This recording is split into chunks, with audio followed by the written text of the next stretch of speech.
Est-ce que l'aménagement flexible, c'est quelque chose qui vous intéresse, mais vous vivez certaines craintes, vous ne savez pas trop par où commencer, vous avez certaines inquiétudes. Ou encore, vous avez commencé à implanter l'aménagement flexible, mais ça ne se passe pas tout à fait comme vous l'auriez espéré et vous êtes tenté de retourner chercher tous les pupitres que vous avez sortis de la classe. Je vais vous parler brièvement de l'aménagement flexible, mais c'est un sujet qui pourrait prendre des heures et des heures ou des capsules et des capsules, puis on n'aurait pas fini d'en parler. Donc, je vais aborder brièvement comment moi j'ai implanté l'aménagement flexible dans ma classe. Premièrement, l'aménagement flexible, c'est d'offrir aux élèves une diversité de positions de travail ainsi qu'une diversité de peut-être de plans de travail. Donc, ça peut être des pupitres, ça peut être des tables, ça peut être des surfaces de travail non conventionnelles comme des plateaux d'écriture, des coussins, des planches à pince, toutes sortes de choses comme ça. Au niveau des sièges, on peut y aller avec les chaises traditionnelles qui sont bien souvent en plastique dans les classes ou encore chercher des tabourets, des bancs oscillants, des beanbags, des fauteuils, même des sièges, des chaises berçantes, des fauteuils à roulettes qui peuvent rouler de façon latérale ou encore pivoter. Donc, on peut y aller avec vraiment différents types de sièges. Au-delà de ça, dans ma classe, j'ai aussi une variété d'outils, donc des lézards lourds ou des toutous lourds de formes variées, de poids variés aussi, des balles anti-stress. Et dans mon cas, les balles anti-stress, étrangement, se perçaient très rapidement.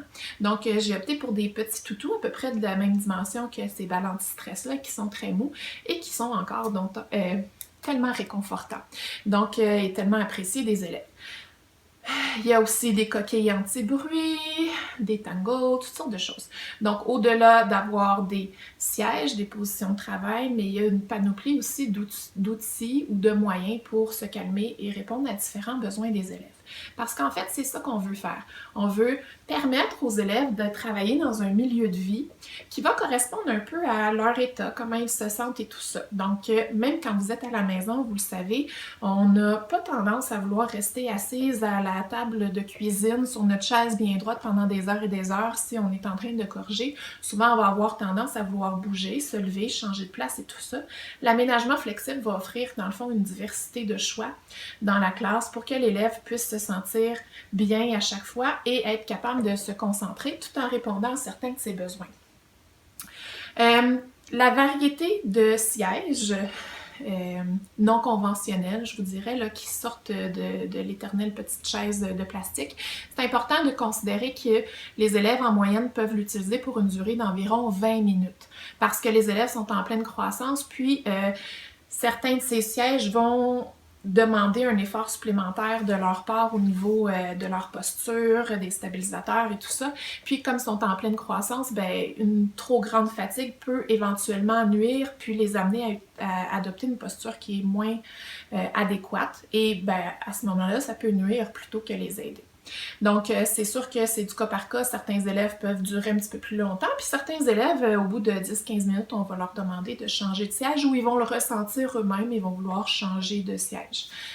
Donc, tous ces sièges-là, toutes ces opportunités-là de position et tout ça, ça se vit pas toujours selon nos groupes de façon fluide et organique et ça se passe bien puis les élèves font des choix d'eux-mêmes. Pour certaines classes, ça se fait de cette façon-là et pour d'autres, c'est tout à fait le contraire et ça peut sembler être une bataille ou difficile à implanter en début d'année. Je vous dirais que cette année, dans ma classe, et l'an passé aussi, c'était un petit peu plus agité, un petit peu plus turbulent, et ça l'est encore, je vais vous dire. Et ça demande une certaine organisation qui est semi-flexible. Puis en fait, c'est ça aussi l'aménagement flexible, c'est que ça doit répondre aux besoins des élèves puis aux besoins de l'enseignante. Donc, c'est important pour vous de l'implanter de la façon qui convient le mieux à toutes ces personnes impliquées là. Donc, autant les élèves et autant que vous. Donc, si vous n'êtes pas bien dans la façon que ça fonctionne, les élèves vont le ressentir puis ça se passera jamais bien.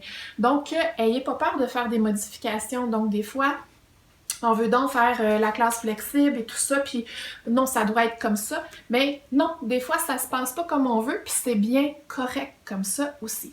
Donc, cette année et l'an passé, dans ma classe, même si je suis administratrice du groupe Flexible Seating, j'ai pas peur de dire que dans ma classe, c'est plutôt une classe semi-flexible.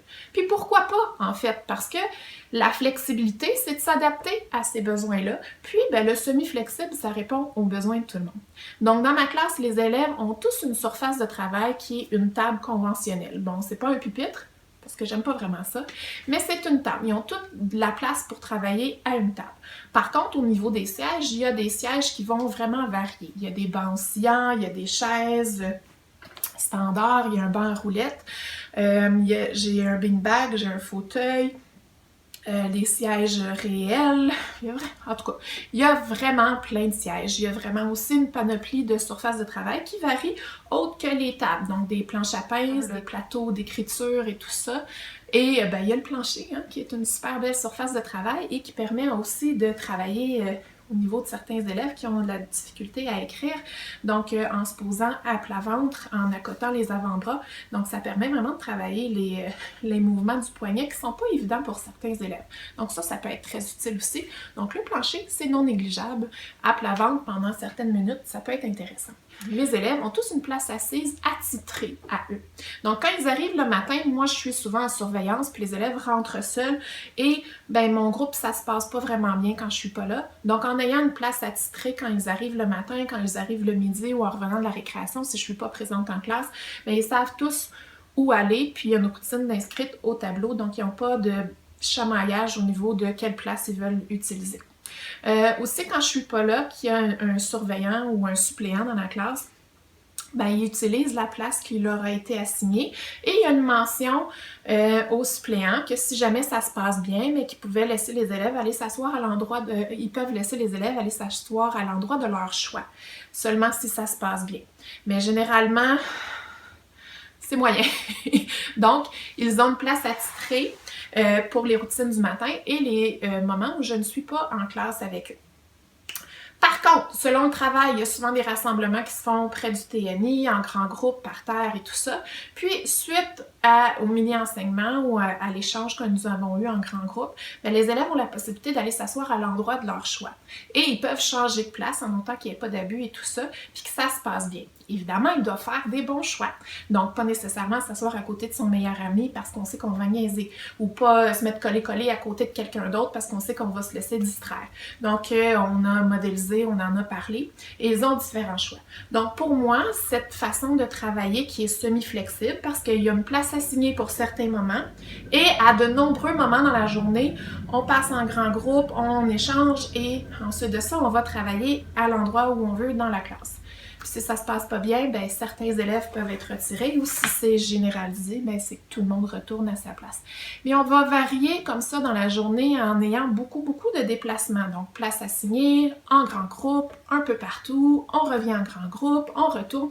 Donc, il y a vraiment un mouvement, une circulation qui répond aux besoins des élèves de bouger, de changer un petit peu, de dépenser de l'énergie. Puis, il y a une certaine stabilité parce qu'ils ont leur place assignée, donc la place de base.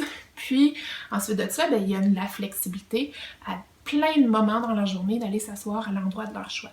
Donc ça, c'est déjà une façon que moi, j'utilise pour modifier l'aménagement flexible selon les besoins de mes élèves et les miens pour faire en sorte que ça soit plus harmonieux dans le déroulement de la chose dans les journées. Donc, quotidiennement, ça se passe de façon plus intéressante. Donc, ayez pas peur si l'aménagement flexible, c'est quelque chose qui vous intéresse, mais vous avez certaines craintes ou quoi que ce soit, bien, ayez pas peur de le modifier, de modifier cette mode de pensée-là pour répondre vraiment aux besoins de vos élèves, puis faire en sorte que, dans le fond, tout le monde le vit d'une façon beaucoup plus agréable que si on s'entête à vouloir le faire de la façon dont on a entendu parler, puis que finalement, bien, ça se passe pas bien. Donc, voilà.